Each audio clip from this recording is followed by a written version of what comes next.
faites à chaque dimanche, on passe vraiment des temps bénis. Bonjour à tous, bonjour et bienvenue à EVL. Vous êtes ici à la maison. Chaque dimanche, nous nous retrouvons pour le culte à 10h30. Malgré les vacances, et oui, nous vous retrouvons également le mercredi. Chaque mercredi, on vous attend nombreux afin de remporter des victoires dans la prière à 19h. Alors rendez-vous mercredi. Merci pour vos dons et vos offrandes. À chaque côté du stage, vous avez les bannettes pour mettre vos dons et vos offrandes. Merci pour ce que vous avez déjà fait. Merci pour ce que vous ferez encore. Ça nous permet de vivre des belles choses comme on a vécu l'année passée. Il y a aussi la possibilité de retirer le RIB à l'accueil. Si vous le souhaitez, vous pouvez venir nous voir. Je vais souhaiter de bonnes vacances à ceux qui ne sont pas encore partis et bon retour à ceux qui nous rejoignent ce matin, qui sont de retour. Et nous avons la joie... Ce matin, nous avons la joie d'avoir Seb et Christelle et les garçons, donc on veut aussi les bénir ce matin. Restons connectés également pour la vie de l'Église. Vous pouvez également retrouver les annonces sur Facebook et sur Instagram. Et pour revivre les cultes en ligne, si vous partez en vacances, n'oubliez pas, c'est important, restez connectés. Vous pouvez revoir les messages sur YouTube. Et vous avez également le site de l'Église, vous pouvez voir tout ce qui s'y passe. Et TikTok pour des vidéos un peu plus fun. Je vais laisser maintenant la place à...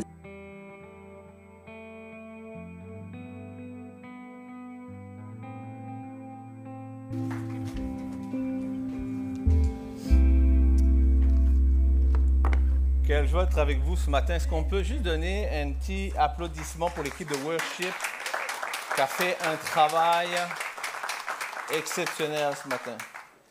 Il n'y a rien de plus compliqué que d'aller remplir les gens quand toi-même, tu es comme presque vidé. Et je ne crois pas me tromper si je dis que le dernier chant, « Remplis-moi », n'était pas prévu dans cette liste. Ils me font oui. Et c'était tellement ce que j'avais besoin de chanter avant de venir parler avec vous ce matin. Tellement mon cœur était comme presque vidé. Des situations, des fois, dans nos vies qui arrivent. Et il n'y a rien de pire d'arriver dans une place où vous aimez les gens et vous connaissez les gens et d'apprendre finalement que en off, beaucoup de choses se disent sur vous, en extérieur, bien sûr, pas dans l'Église. Et puis, mon message, justement, ce matin, parle de ce que les blessures intérieures de notre âme peuvent crier à l'extérieur de nous. Et c'est tellement un fossé entre ce que je voulais prêcher, entre ce qui me revenait, ce que je voulais prêcher, mon attitude, va les remplir, mais t'es vidé, que ce chant, remplis-moi. Remplis-moi, Seigneur, de ta présence. Remplis-moi de plus de toi parce qu'il y a quelque chose à donner, il y a quelque chose à livrer. Puis Dieu n'est pas en cause. J'aimerais dire à quelqu'un ce matin que quoi qu'il arrive, quoi qu'il se passe, quoi qu'on fasse, quoi qu'on dise, Dieu n'est pas en cause. Mais Dieu veut toujours utiliser ce qui vient contre toi pour amener sa gloire plus en lumière encore. Quelqu'un aurait juste dû dire amen à ça. Ce matin, j'aimerais démarrer mon message en vous présentant à quatre personnes qui n'ont jamais partagé la même table, mais qui ont un point commun. Et on va jouer ensemble ce matin, pour démarrer ce message, on va jouer ensemble à c'est quoi le point commun de ces quatre personnes. Et je vous donne, je fais des présentations ce matin pour vous. Je voudrais vous présenter Verona. Verona a vu son père quitter la maison quand elle avait 4 ans. Sa mère et sa grand-mère, qui travaillaient beaucoup, ne pouvaient pas s'occuper d'elle et de son frère. Ils ont dû grandir trop vite et jouer les adultes avant l'heure. Aujourd'hui encore, chaque départ réactive chez elle la petite fille qui craint de ne pas être assez bien pour qu'on reste à ses côtés. J'aimerais maintenant vous présenter Jen. Jen a découvert l'infidélité de son mari un soir et ce fut pour elle la pire des trahisons. Sa confiance a alors explosé, son identité s'est fissurée et elle a ensuite navigué entre colère, honte et détachement, cherchant comment aimer sans craindre une nouvelle et une prochaine trahison. J'aimerais maintenant vous présenter Christina. Christina, elle est restée 14 ans clouée dans un lit, entre lit et canapé à cause d'une maladie chronique. Elle était couchée, isolée, et elle a lutté contre l'impuissance et la peur d'être un fardeau pour son entourage, au point même qu'après sa guérison physique, les cicatrices restaient présentes dans sa tête. Enfin, j'aimerais vous présenter Ryle. Et Ryle, elle a enterré sa fille de 25 ans. Et durant 2 ans, elle a vécu dans la vallée des larmes quotidiennes avec un cœur brisé qui aujourd'hui encore cherche où poser sa foi lorsque les vagues de manque se font ressentir. Et je pose la question ce matin, connaissez-vous le point commun de mes 4 personnages ce matin?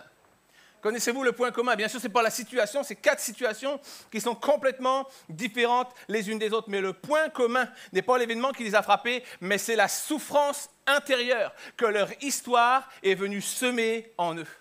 Une histoire qui a amené pour les uns de la solitude, pour d'autres une absence de sécurité, des pertes de repères, des pertes de confiance, un isolement émotionnel, des cycles de souffrance, de la honte, des sentiments d'impuissance, une perte d'estime de soi, des douleurs intérieures extrêmes, une perte de repères ou même de l'isolement social.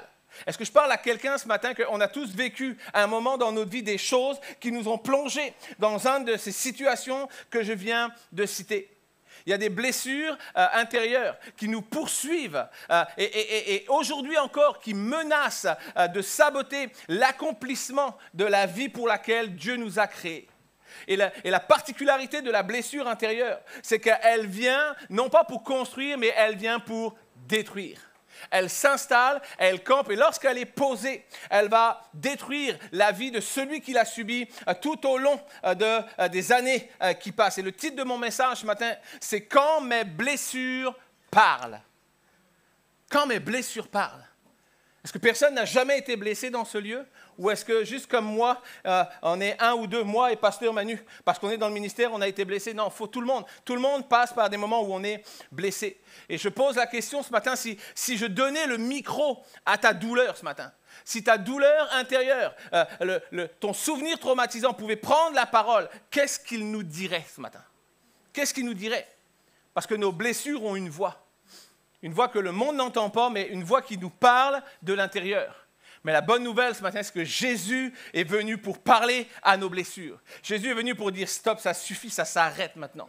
Et ce matin peut être le commencement d'un nouveau chapitre de ta vie. Ce n'est pas une question de temps, c'est une question de volonté. Est-ce que je décide ce matin que ça doit s'arrêter? Il y a des blessures qu'on affiche comme des trophées. Il y en a d'autres qu'on maquille derrière un sourire maîtrisé. Et c'est tellement facile aujourd'hui de venir avec un sourire maîtrisé. Mais je veux dire à quelqu'un ce matin, peut-être tu es dans ce lieu, peut-être tu as une histoire, peut-être tu as un vécu, peut-être en ce moment, tu passes par quelque chose de difficile, de fatigant, d'usant, quelque chose qui vient te manger ton énergie, ton moral et même ta spiritualité. Mais Jésus ne guérit pas les masques. Nous avons besoin de tomber les masques. Jésus guérit ce qu'on lui apporte, ce qu'on lui montre, ce qu'on lui amène, disant Seigneur, c'est ça que je veux plus dans ma vie. J'enlève à toutes les voiles, mais je te présente ce que je veux plus aujourd'hui. Alors, avant d'entrer dans le vif de notre sujet, j'aimerais juste dire ceci, que le ciel ne veut pas simplement nous soulager, mais le ciel veut transformer nos blessures en cicatrices et en histoire de résurrection. Que ce que tu as vécu ne soit pas quelque chose qui vient te détruire, mais soit quelque chose qui va témoigner aux gens autour de toi que Jésus agit encore aujourd'hui. Il y a tellement de gens que je rencontre qui pensent que leur blessure les définit. Mais Dieu ne veut pas que ta blessure te définisse, Dieu veut que ta blessure devienne ton histoire, ton témoignage. Tellement de gens à qui je parle avec eux, puis ils me disent ouais, je ne peux plus ceci, je ne peux plus ça. Si, tu peux encore. Puis tu vas le faire, puis tu vas le montrer. On connaît des gens avec des tatous tellement horribles sur leur corps. Ils disent qu'est-ce que je peux faire venir à Jésus avec des tatous, des têtes de mort, des machins, etc. Viens à Jésus avec ça, puis va autour de toi avec tes tatouages et va aussi avec l'Esprit de Dieu qui anime ta nouvelle façon de vivre pour démontrer que ton histoire n'est pas ce qui anime ton cœur. Mais il y a quelque chose, il y a un changement qui prend place, il y a quelque chose de nouveau qui est intervenu. On vit tellement dans une génération qui normalise le paraître saint au détriment du vivre guéri. Et on n'a pas besoin de paraître saint. Moi-même qui te prêche ce matin sans la grâce de Dieu, je ne suis pas capable de rien, mais je suis quelqu'un qui vit guéri. Je suis quelqu'un qui dit, Seigneur, c'est entre toi et moi. Il n'y a personne qui va venir, qui va changer ma façon de concevoir, qui va enlever la bénédiction, la guérison. Seigneur, je viens devant toi. Je ne veux pas paraître saint. Je veux montrer mes failles, je veux montrer mes souffrances, je veux montrer mes blessures pour que tu puisses les guérir. Moi, je veux démontrer qu'on est capable de vivre guéri dans une société aujourd'hui où on doit juste paraître saint. Les expériences négatives, et particulièrement celles de l'enfance, sont un poison dans nos vies. On rencontre des gens qui ont plus de 70 ans parfois, qui sont blessés de choses que lorsqu'on travaille avec eux, on voit que ça a pris racine dans leur enfance. Ils ont passé des décennies et des décennies de souffrance sans que personne puisse leur dire un jour, tu as le droit de vivre autre chose. Tu as le droit d'être quelqu'un d'autre. Tu as le droit de changer ta direction. Les blessures de l'enfance ont un impact durable sur nos santé mentale, physique et émotionnelle, et particulièrement lorsqu'on est rendu à l'âge adulte. Donne-moi juste le temps de te donner quelques statistiques. Environ 2 adultes sur 3 rapportent avoir vécu au moins une expérience négative durant l'enfance. Et dans ces 2 adultes sur 3, 17,3% en ont vécu 4 ou plus. Mais ce qui nous intéresse, c'est de voir que 4 expériences négatives dans l'enfance, ou entre 0 et 18 ans, on parle de l'enfance 0 à 18 ans, amènent 7 fois plus de risques d'alcoolisme, 11 fois plus de risques d'abus et de drogue, amènent 12 fois plus de risques de tentatives de suicide. Il y a une vérité aujourd'hui qu'on doit savoir, que souvent on minimise, c'est que les blessures intérieures ont un impact psychologique et neurologique. Elles amènent des dépressions, des troubles mentaux. Il y a une vraie conséquence des expériences négatives dans nos vies. Dans 21 pays recensés, 1 adulte sur 3 qui présente des troubles mentaux signale un lien direct avec une expérience négative. C'est dramatique, mais c'est la réalité. Et il y a des conséquences de ces expériences négatives sur notre corps. Altération de la structure du cerveau, système immunitaire affaibli, inflammation chronique. C'est pas moi qui le dis, ce sont des revues scientifiques. Ça a des conséquences sur notre esprit avec des troubles de stress post-traumatique, de l'anxiété, de la dépression, des troubles de personnalité. Ça a un impact sur notre comportement, plus de chances de tomber dans la toxicomanie, la promiscuité, la violence, dans des difficultés relationnelles ou la reproduction de schémas familiaux blessants. Les expériences négatives confirment une vérité biblique puissante. C'est que les blessés de l'enfance portent souvent un fardeau invisible que seul Jésus peut nous ôter. C'était là ce matin, tu dis, moi j'en ai eu des blessures, moi. Moi, j'en ai eu dans mon enfance, moi, j'en ai eu la semaine dernière, moi, j'en ai eu il y a 3 ans, moi, j'en ai eu il y a 10 ans, puis je porte encore les marques. J'aimerais te dire ce matin que seul Jésus peut te libérer. Seul Jésus peut te soigner, seul Jésus peut te guérir. Il y a quelque chose qui est extraordinaire, c'est que les psychologues, les sociologues et les pasteurs s'accordent sur une chose. Quand on a juste dû dire Amen, quand ils s'accordent, psychologues, sociologues, pasteurs, ils s'accordent sur une chose, c'est que la majorité de nos décisions sont des réactions à des douleurs non traitées. Tes réactions de colère, tes réactions d'isolement, tes réactions d'angoisse sont juste des réactions qui sont dues à des douleurs non traitées. Et selon le docteur Dan Allender, qui est un spécialiste en traumatologie et en abus, il dit « Nous portons tous des cicatrices. La question est, deviendront-elles des prisons ou des portails? Est-ce que mon histoire va m'enfermer dans quelque chose que je ne pourrai jamais sortir? Ou est-ce que mon histoire... je vais décider que ça va être un portail qui va m'ouvrir une nouvelle destination, une nouvelle destinée. Nos blessures auront toujours pour nous des paroles réductrices, des paroles destructrices, un rappel de nos douleurs passées. Ça nous attache à la souffrance. Et voici, juste rapidement tiré dans ma prédication, quelques paroles que nos blessures disent à notre esprit. Une des paroles que les blessures viennent dire à notre esprit, souvent, elles disent, t'es brisé pour toujours, c'est fini pour toi. C'est fini pour toi. Que quelqu'un ici qui a déjà pensé que c'est fini pour moi, je ne suis plus capable. Il n'y a plus de possibilité avec ce que j'ai fait, avec ce que j'ai dit, avec celui que j'ai été.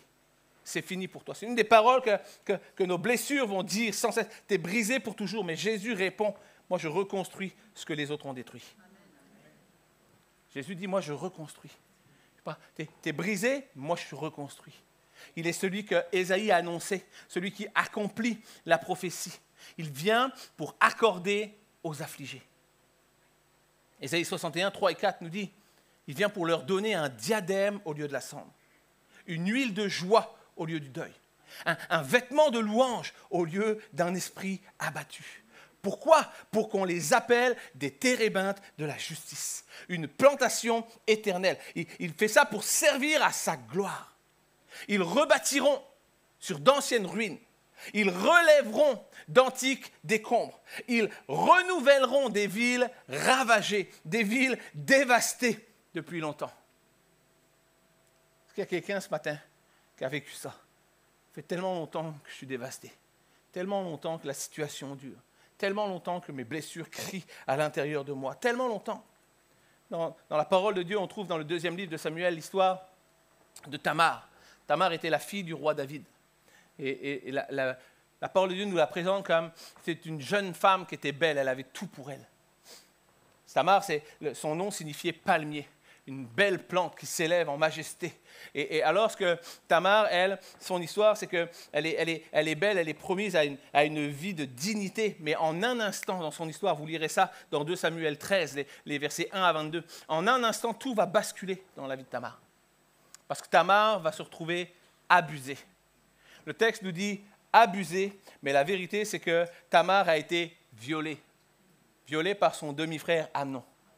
Dans une manigance, un homme qui convoitait sa demi-sœur, et alors qu'il va monter tout un processus pour réussir à l'amener chez elle, et il va abuser d'elle. Et ce que la Bible nous dit après est tellement déchirant. Le verset 20 nous dit « Tamar resta désolée dans la maison d'Absalom, son frère. » Elle resta désolée. Et on pourrait dire « Ah, elle était désolée. J'étais violée. » On voit ça, nous, on lit ça, on dit, elle était désolée. Ah, t'es désolée. Ah, elle était violée, pas de chance pour elle. Non, le mot désolé en hébreu, c'est shamem. Et shamem, c'est pas juste, je suis désolé. Shamem, c'est être dévasté intérieurement. C'est être figé dans des ruines, comme une ville détruite et abandonnée. C'est le même mot lorsqu'on parle de Jérusalem qui est en ruine dans le livre de Jérémie. C'est le même mot, c'est littéralement, il n'y a plus rien qui tient debout. Tout est écroulé, tout est un champ de ruines. Pourquoi ? Parce que Tamar n'a pas simplement été blessée ce jour-là dans son âme, dans son fort intérieur, elle a été anéantie parce que concernant la loi dans laquelle elle vivait, la loi mosaïque, ce qui lui est arrivé la rendait impure. Et à cause de ça, elle perdait tout statut matrimonial. Elle n'était plus bonne à marier, elle était destinée à vivre sa vie isolée, rejetée, et ça n'a pas traîné. Parce que la réalité, c'est qu'on voit, la parole de Dieu nous dit, il explique que alors que ça prend place, ni David, ni Absalom, son frère, ne vont lui tendre la main. Elle est restée figée dans une douleur. Elle est restée sans voix, sans avenir, sans justice. Et d'ailleurs, elle dit, alors que son frère veut abuser d'elle, elle lui dit, ne fais pas ça. Où est-ce que je vais aller avec ma honte? Où irai-je avec ma honte? Il y avait une réalité. Et lorsqu'elle est abusée, David le roi, Absalom son frère, ne lui tendent pas la main. Il préfère préserver l'image de la royauté plutôt que de prendre soin de la victime. Je pourrais dire à quelqu'un ce matin, si tu as été une victime dont personne n'a pris soin, tu es au bon endroit pour trouver celui qui veut t'accueillir, celui qui veut t'enlacer, celui qui veut te restaurer, celui qui veut parler à ton oreille pour dire « ça va bien aller, les choses vont s'arrêter ». Les choses vont s'arrêter. Aujourd'hui encore, combien vivent des abus étouffés, où on doit juste sauver les apparences, où on va protéger les coupables, où on va garder le silence, où on couvre. Et finalement, c'est la victime qui est abandonnée. Et peut-être, là, ce matin, tu t'es posé la question, je vais aller où avec ma honte? Je vais aller où avec ma culpabilité? Je vais aller où avec ma souffrance? Je vais aller où avec mes blessures? Je te dis ce matin, tu es au bon endroit, parce que si les hommes te rejettent, si ta famille te rejette, si tes amis te rejettent, Jésus t'accueille. Jésus t'accueille hier, Jésus t'accueille aujourd'hui, Jésus t'accueille demain, Jésus t'accueillera chaque jour de ta vie pour prendre soin de toi. Il y a une chose que Tamar ne méritait pas, une chose que personne ici, personne dans le monde, dans l'humanité ne mérite, c'est l'indifférence.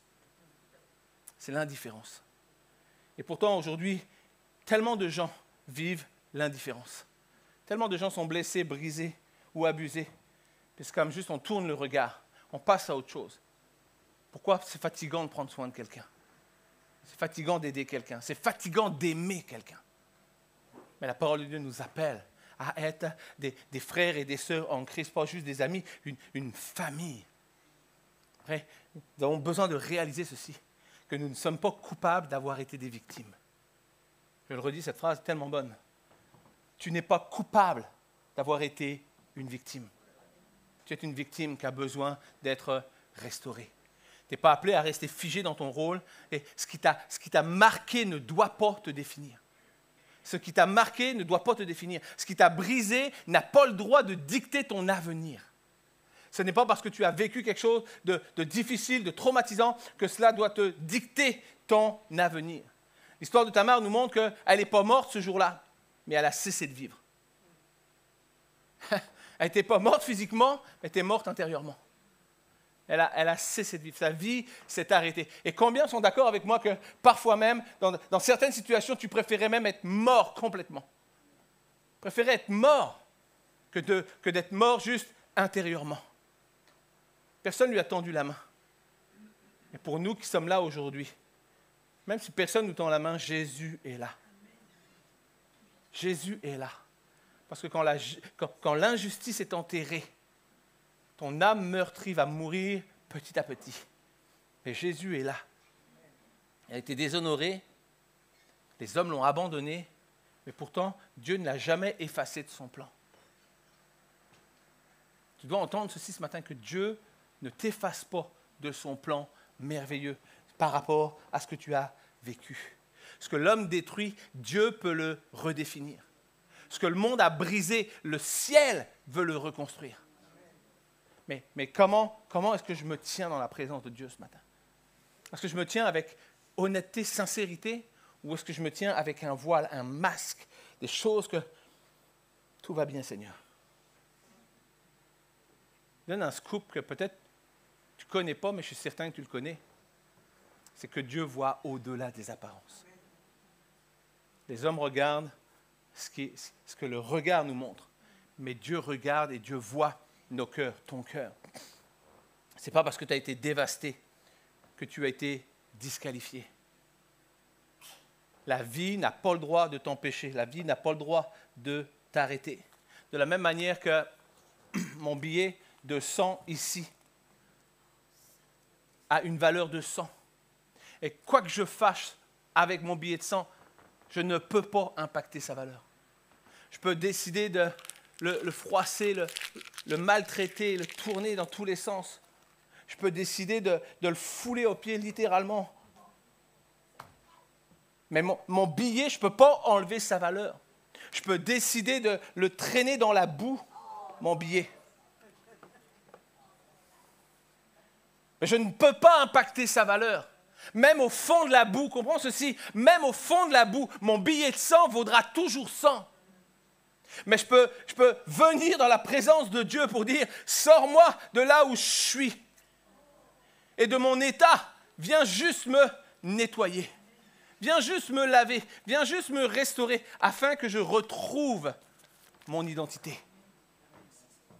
Il n'y a rien que Dieu ne puisse faire qui ne va pas changer ton état. Il n'y a rien, aucun endroit où tu te trouves où Jésus ne va pas aller te chercher. Peut-être tu es là ce matin, tu dis, c'est mon histoire, c'est moi, je suis dans le péché, je suis dans la boue ce matin. Le péché m'a environné, la difficulté, la souffrance, mes douleurs, mes meurtrissures crient à mon âme. Tu ne peux pas sortir de là. Mais Dieu te dit ce matin, si tu te présentes devant Jésus, tu n'as pas besoin de sortir de là parce qu'il va venir te chercher de là.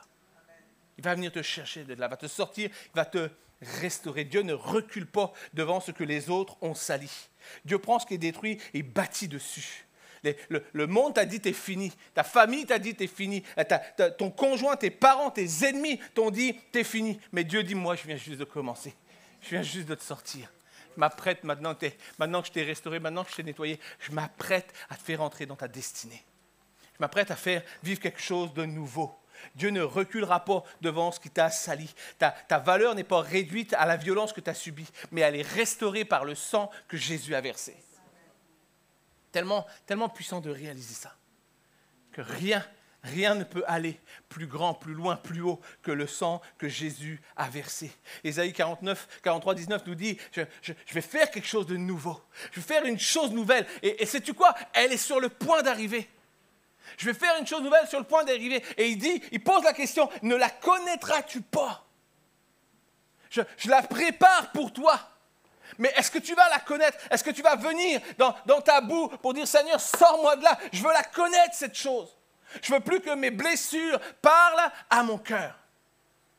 Beaucoup trop de gens pensent que ce qui leur est arrivé a mis un point final à leur histoire. Alors que Dieu veut juste poser une virgule. Dieu veut juste poser une virgule. Dieu veut juste dire, on va redémarrer ensemble. Le silence de ta douleur peut être la fin de ton histoire, mais il peut être le début de ton ministère. Qui que tu sois ce matin, quel que soit ton background, ton niveau scolaire, Le gars qui vous parle n'a pas été à l'école. Pour vrai, là. Moi, j'ai fait des écoles qui n'étaient vraiment pas catholiques, là, dans tous les sens du terme. Mais si Jésus est venu me chercher, si la douleur qui aurait pu mettre fin à mon histoire, elle a été le début de mon ministère. Tout comme une Joyce Meyer, comme un John Baker, comme un Nicky Cruz, comme une Christine Kane qui va déclarer « Ton passé ne détermine pas ton futur parce que Dieu a le dernier mot. » Dieu a le dernier mot. Mais tu dois le laisser parler pour ça. Si tu veux que Dieu ait le dernier mot dans ta vie, tu dois le laisser parler. C'est C.S. Lewis qui va dire « Dieu murmure dans nos plaisirs, il parle dans notre conscience, mais il crie dans notre douleur. » Il y a des choses que Dieu veut crier dans notre douleur. Ta blessure peut te dire, tu es brisé pour toujours, mais Jésus déclare, Luc 4, 18, 19, « L'Esprit du Seigneur est sur moi. Il m'a oint pour annoncer une bonne nouvelle aux pauvres. Il m'a envoyé pour guérir ceux qui ont le cœur brisé, pour proclamer aux captifs la délivrance. » Écoute bien, proclamer aux captifs la délivrance, aux aveugles le recouvrement de la vue, pour renvoyer libres les opprimés, pour publier une année de grâce du Seigneur. Il déclare, « Je reconstruis ce que les autres ont détruit. » Je reconstruis. Le champion du monde de la rénovation, ce n'est pas Valérie Damido, c'est Jésus. Jésus fera toujours mieux que tous ceux qui se lancent dans la déco. Tu ne peux pas t'improviser rédempteur. Il y avait un prix à payer pour ça. Et Jésus l'a payé. Jésus l'a payé pour toi. Tes blessures disent, je suis brisé pour toujours. Mais autre chose que tes blessures peuvent dire, c'est personne ne voit ce que je vis.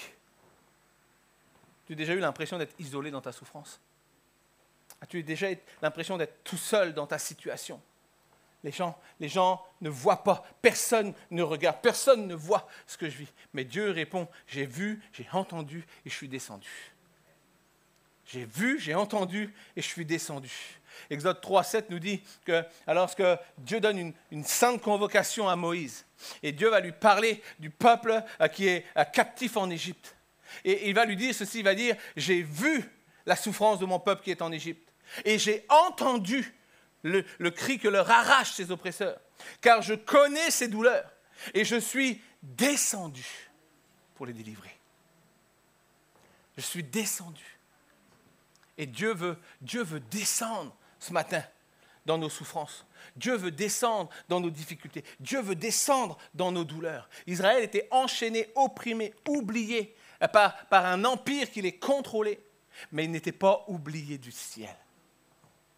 J'ai vu, j'ai entendu, et parce que je ne les ai pas oubliés, je suis descendu.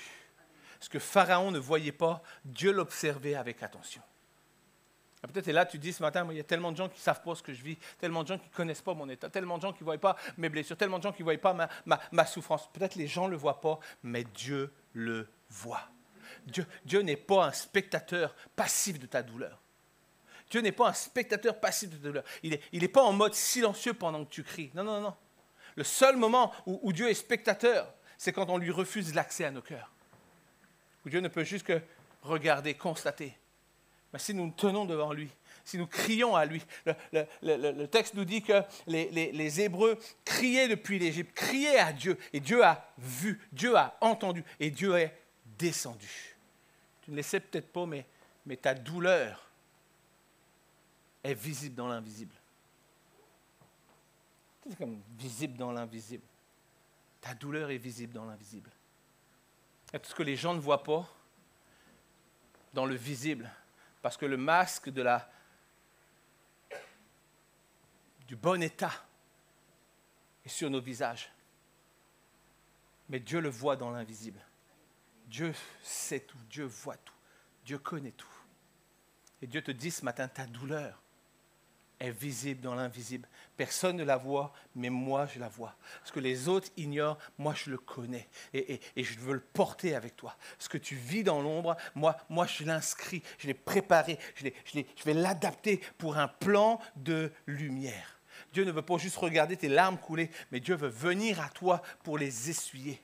ne peut pas dire autrement que ce que tu vis dans le secret, Dieu le prépare pour une délivrance publique. Peut-être tu souffres en silence, mais ta rédemption va être visible, ta rédemption va faire du bruit. Il y a trop de gens, et nous y compris les pasteurs, les responsables, parfois qu'on devient des professionnels dans l'art du ça va.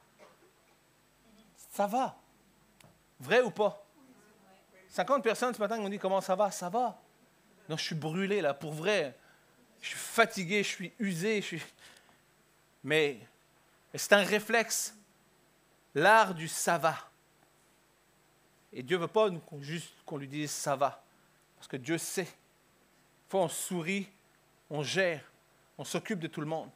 Mais quand la lumière s'éteint, on se pose la question, est-ce que quelqu'un est conscient de ce que je vis?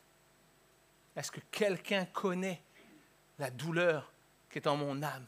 Est-ce que quelqu'un connaît mes souffrances, mes préoccupations? Et la réponse du ciel, c'est celle que Dieu a donnée à Moïse. J'ai vu, j'ai entendu et je suis descendu. Tu n'es pas seul. Tu as le droit de décider d'être seul, mais tu n'es pas fait pour être seul. Et ce matin, on a cette opportunité de venir à Dieu, de venir déposer nos cœurs. J'ai vu, j'ai entendu et je suis descendu. Pourquoi? Parce que Dieu voit au-delà du maquillage émotionnel. Dieu voit ce qu'on ne sait même pas formuler. Dieu voit les larmes qu'on n'a pas encore versées, les larmes qu'on a toujours retenues. Dieu voit, même quand on n'a plus la force de pleurer. Dieu voit le cri intérieur qui nous mange, qui nous dévore, qui nous ronge. Et Dieu sait même l'appeler par son nom. Peut-être qu'il y a plein de gens autour de toi qui ne savent pas ce que tu vis. Mais Dieu sait exactement ce que tu vis. Dieu sait exactement depuis combien de temps tu le vis. Dieu sait exactement ce qu'il a prévu pour que tu arrêtes de le vivre. J'ai vu, j'ai entendu. Je suis descendu. Mais qui pour accueillir? Qui pour accueillir? Celui qui a vu, qui a entendu, qui est descendu. Ce que nous vivons dans le noir, Dieu l'a signé pour un plan de lumière. Ta souffrance ne définit pas ta vie.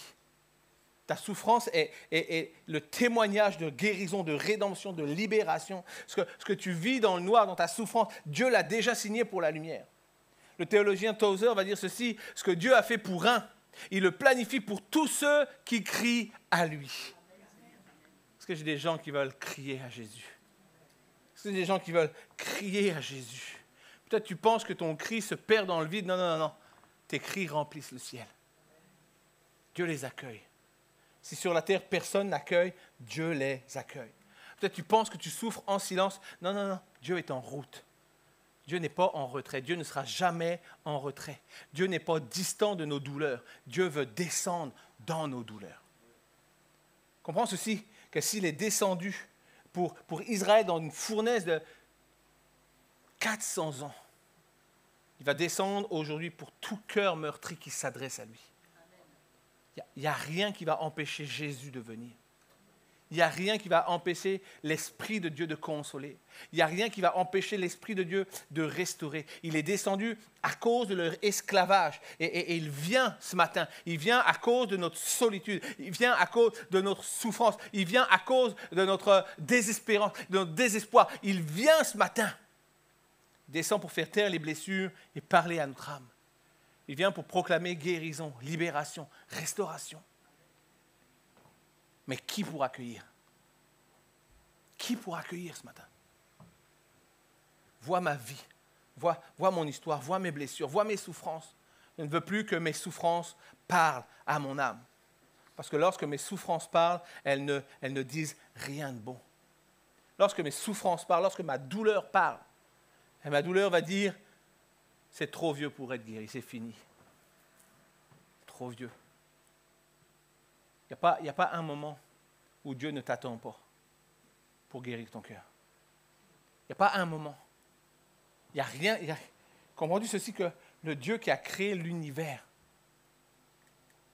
est capable de transformer ta condition, ta situation. Changer ton cœur, changer tes pensées. Notre seule implication, c'est de dire, Seigneur, je le veux. Je le veux, je t'attends. même ma douleur ancienne, même ma douleur d'enfance, même ma douleur que j'ai vécue lorsque j'étais dans le bas âge, je veux te la remettre. Dieu répond. Dieu dit, je te relève, même après des jours, des mois, des décennies, je te relève, je suis là pour ça. Dans l'évangile de Luc, chapitre 13, on peut lire l'histoire d'une femme qui était possédée d'un esprit qui la rendait infirme. Le texte nous dit depuis 18 ans. Elle était courbée et elle ne pouvait absolument pas se redresser. Mais Jésus, la voyant, lui a adressé la parole et lui a dit « Femme, tu es délivrée de ton infirmité. » Il posa les mains sur elle et à l'instant, elle se releva et glorifia Dieu. Le temps ne freinera jamais le Saint-Esprit pour agir dans nos vies. Non. On parle de 18 années. On ne parle pas de 18 jours, de 18 mois. 18 années à marcher plié. 18 années à marcher oublié. 18 années à marcher ignoré. 18 années courbé. Après 18 années, tu penses même c'est toi qui es normal, c'est tous les autres qui ne sont pas normaux. Ma vie est résumée à ça. Peut-être plus la possibilité de lever les yeux pour voir qu'est-ce qui se passe. Peut-être même pas la possibilité de lever les yeux pour voir Jésus arriver devant elle. Mais le texte nous dit que 18 ans plus tard, Jésus se présente à elle et lorsqu'il lui adresse la parole, il lui dit « T'es délivré de ton infirmité ». Il pose les mains sur elle et elle se relève. Lorsque Jésus entre dans la pièce, il y a quelque chose qui change. Ce que le temps a figé, la parole de Jésus peut le déverrouiller ce matin. T'es où ce matin? T'es dans quel état ce matin? T'es dans quel chemin ce matin? La parole de Jésus peut littéralement transformer ta situation parce que Dieu veut avoir le dernier mot dans toutes nos situations. Ce qui t'a courbé, ce qui t'a plié pendant des années peut être redressé en une seconde. Si nous décidons, je ne suis plus capable de porter ça, je te remets ça. Je te remets ma douleur, je te remets ma souffrance. Le monde croit que plus la douleur est ancienne, plus elle est permanente. Le monde croit même que finalement, ça fait tellement de temps qu'on est dans la souffrance qu'on est prévu pour être dans la souffrance. Je pourrais dire à quelqu'un ce matin, je ne sais pas si je parle à quelqu'un ce matin, mais ce n'est pas parce que ça fait des années que tu vis ce que tu vis que tu es appelé à le vivre jusqu'à la fin de tes jours. C'est un mensonge de l'ennemi. Le Saint-Esprit te dit ce matin, c'est peut-être le jour du changement. Le jour pour toi de la restauration. Jésus ne mesurera jamais la puissance de sa guérison à la durée de ta souffrance. Tu crois, plus ta souffrance est longue, plus sa gloire va être grande. Plus la souffrance est longue, plus sa gloire va être grande. Ce qui a duré 18 ans dans ta vie peut basculer en 18 secondes lorsqu'on entre dans la présence de Jésus. Et je veux proclamer ce matin qu'il y a des gens qui vont se redresser spirituellement ce matin. Et dans le nom de Jésus-Christ, je veux proclamer que l'Esprit de Dieu se répand ce matin pour toucher les cœurs, pour convaincre les cœurs, pour amener les gens à décider, j'en veux plus de souffrance, j'en veux plus de mes douleurs, j'en veux plus de mon histoire, j'en veux plus de tout ce qui m'empêche d'avancer pleinement avec Jésus. Cette femme ne parle pas. Comprends ceci. Cette femme ne parle pas. Cette femme ne s'adresse pas à Jésus. Cette femme ne demande rien. Elle est juste là. Elle est juste au bon endroit, au bon moment. Jésus est là. Elle l'a peut-être même pas vu, mais la Bible nous dit que Jésus l'a vu. De la même manière que Jésus te voit ce matin. Jésus te voit ce matin. Et lorsque Jésus est dans la pièce, les choses peuvent changer. Il y a des choses qu'on n'a pas besoin d'exprimer, que Dieu connaît. On a juste besoin de dire, Seigneur, j'ai besoin de toi. J'ai besoin de toi parce que ça fait trop longtemps que ça dure. J'ai besoin de toi parce que je ne veux plus que mes douleurs dictent ma vie. Je veux que ton esprit conduise ma vie. Je veux que ton esprit restaure ma vie. Comprends juste une chose, que ce que le temps n'a pas guéri, ce que la thérapie n'a pas dénoué, ce que tes efforts ont seulement caché, Jésus peut le transformer juste si tu lui ouvres la porte. Juste si tu lui ouvres l'accès. Nous avons besoin. Et ce matin, je t'ai rendu à louer Dieu avec vous, mais je n'étais pas là. J'ai tellement combat dans mes pensées avec des douleurs en moi, des douleurs qui veulent prendre place. Puis comme, oh, et si j'écoutais mes douleurs ce matin, tellement de mauvais choix que je ferais. J'ai dit non, que ma foi parle plus fort que mes douleurs. Que ma foi parle plus fort que mes souffrances. Que ce qui veut m'éloigner de toi soit le moyen de me rapprocher de toi. J'aimerais dire à quelqu'un ce matin que lorsque les choses t'éloignent de Dieu, c'est peut-être le moment où tu as le plus besoin d'aller vers lui. C'est le moment où tu as le plus besoin d'aller vers lui. Ne laisse pas tes pensées négatives t'éloigner. Parce que lorsque Jésus est dans la pièce, il y a quelque chose qui prend place. Le surnaturel prend place. La douleur, la souffrance nous fait baisser les yeux. Mais la grâce nous relève le visage pour apprécier les cieux. Nous avons besoin de regarder à Jésus et uniquement à Jésus. C'est ce qui fait la différence ce matin. Maintenant, j'invite juste les musiciens à venir me rejoindre. Ma conclusion ce matin, c'est que Jésus ne mesure pas. Jésus ne mesurera jamais ton avenir à la forme de ton présent ou à la forme de ton passé. Mais Jésus mesure ton avenir à la forme de son projet. Je le redis. Jésus ne mesure pas ton avenir à la forme de ton présent ou à la forme de ton passé. Il mesure ton avenir à la forme de son projet. Un projet que tu sois libéré, un projet que tu sois restauré, un projet que tu sois délivré, un projet que tu sois pardonné. Il n'est jamais trop tard quand celui qui est alpha et oméga entre dans ton histoire. Tim Keller va dire, Jésus est venu non seulement pour pardonner nos fautes, mais il est venu pour guérir nos blessures les plus enfouies. Et il y a trop de gens qui sont habitués à vivre avec leur souffrance. Trop de gens qui ont décidé de cohabiter avec leur histoire. Trop de gens qui sont devenus des colocataires de la douleur. On vit avec, on mange avec, on dort avec, on se réveille avec, on est des colocataires. Mon histoire, mon cœur brisé, les choses qu'on m'a faites, je me réveille avec, je me couche avec, je vais au supermarché avec. C'est mon histoire, c'est mon colocataire. On ne se lâche pas. On est les meilleurs amis du monde. Ta douleur ne sera jamais ton meilleur ami. Ta douleur est le pire partenaire que tu peux garder avec toi. Ta douleur est le pire conseiller qui peut parler avec toi. Ta douleur ne t'amènera jamais dans quelque chose de positif, toujours dans quelque chose de négatif. Ta douleur ne construira jamais rien de bon. C'est pourquoi nous avons besoin d'entrer, de décider, je déménagerai, je changerai d'adresse. J'irai dans un lieu où ma douleur ne peut pas m'accompagner. Un lieu où la souffrance ne peut plus me parler. Ce lieu ce matin, c'est la présence de Dieu. Ce lieu, c'est la présence de Dieu.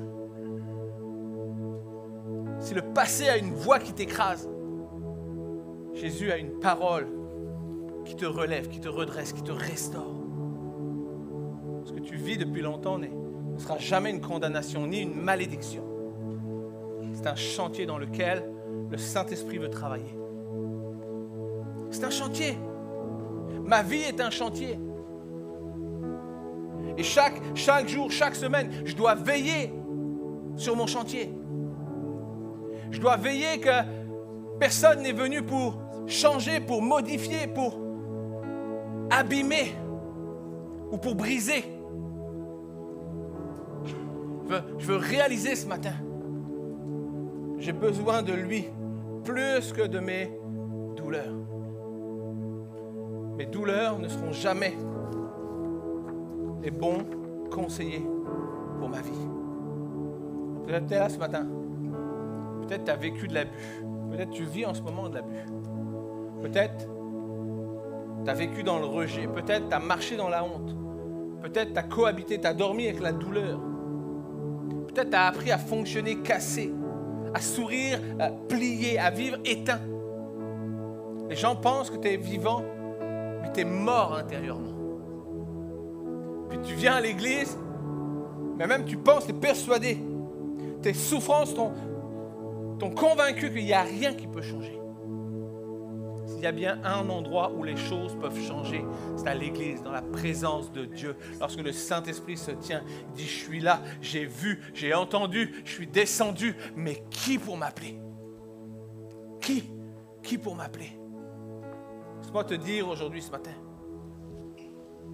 que le nom de Jésus est au-dessus de tout nom. Laisse-moi te dire ce matin que Dieu ne sera jamais l'auteur de tes blessures, mais qu'il veut être l'auteur de ta restauration ce matin. Jésus ne nie pas la douleur. Jésus la prend, Jésus la porte. Jésus veut en faire un témoignage vivant.